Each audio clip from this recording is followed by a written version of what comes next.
Jiena għandi fiduċja fl-Uffiċċju tal-Avukat Ġenerali u fl-Avukat Ġenerali innifsu. Hekk sostna il-Ministru għall-Ġustizzja Jonathan Attard meta mistoqsi jekk il-pożizzjoni ta' Victoria Buttigieg bħall-Avukat Ġenerali għadix waħda tenibbli.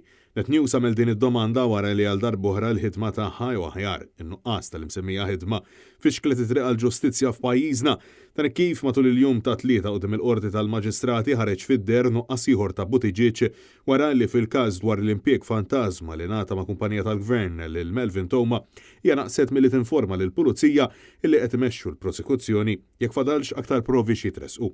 Din hija l-aħħar fost lista ta' nuqqasijiet min-naħa tal-Avukat Ġenerali fost oħrajn in-nuqqas ta' awtorizzazzjoni lill-Pulizija Maltija sabiex jarrestaw lil Josif Galja li sussegwentament kien ġie arrestat fil-Ġermanja b'rabta ma' evażjoni tat-taxxa wara li tħalla jsifer minn Malta minkejja li kellu mandat ta' arrest Ewropew fuq rasu.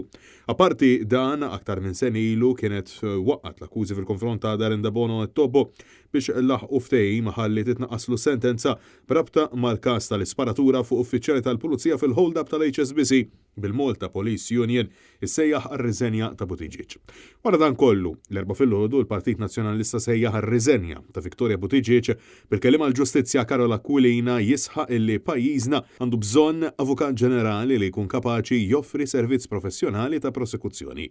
Iżda, skont il-Ministru Jonathan Attard u s-Segretarju Parlamentari Chris Bonete, il-Gvern għandu fiduċja sħiħa f'Victoria Buttigieg. Nerġa' ngħidlek li għandi fiduċja fl-istituzzjonijiet kollha ta' pajjiżna u inkluż fl-Uffiċċju tal-Avukat Ġenerali u fl-Avukat Ġenerali nnifisha. Dik il-fiduċja f'Victoria Buttigieg ġifieri? 100%.